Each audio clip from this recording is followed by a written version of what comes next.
งบริวารทั้งหลายเหล่านี้ของพวกข้าพเจ้าทั้งหลายเพื่อประโยชน์และความสุขแก่ข้าพเจ้าทั้งหลายและแก่ญาติของข้าพเจ้าทั้งหลายมีมารดาบิดาเป็นต้นครูอุปัชฌาย์อาจารย์ปู่ย่าตายายญาติสนิทมิตรสหายเทวดาทั้งหลายเจ้ากรรมนายเวรสัพพสัตว์น้อยใหญ่ท่านทั้งหลายที่กล่าวนามมาแล้วนี้ถ้าหากท่านตกทุกข์ก็ขอให้พ้นจากทุกข์ถ้าท่านถึงสุขก็ขอให้สุขยิ่งขึ้นไปสุทินังวัตเมธานังอาสาวะขยวหังนิพพานังปัจจโยโหตุวันที่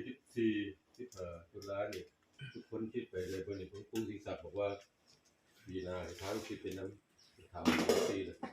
ยังมาคนเดียวคนทำ10มันที่ไปในบริเวณนี้เอาที่ต่างโน้นมันในเมลีไป14 15กับ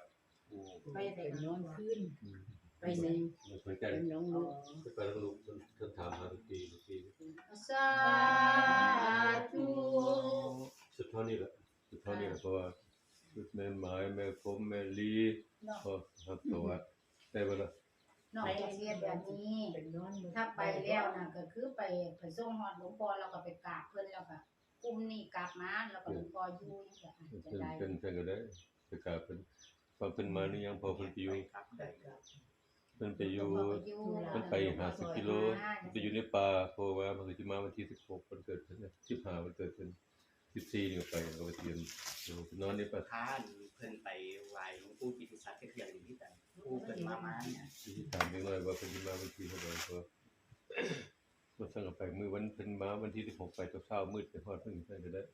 ไป16เช้ามืดทุกคนเลยก็เพิ่นมา16เนี่ยเพิ่นสิมา15ตัววันเกิดเพิ่นสิมาจากเพิ่นไปอยู่พอพรรษาเพิ่นไปอยู่พูนไปอยู่เพื่อนเพิ่นน่ะเพิ่นภูเขาอยู่ผู้เดียวขี่หลายดีเราเคยขึ้นไปพระองค์นึงขาอีกเพิ่นหลังที่การชวนไปหลวงพ่อถ้าแน่จริงไปนอนด้วยกันเป็นจำวัดด้วยกัน2คนในป่า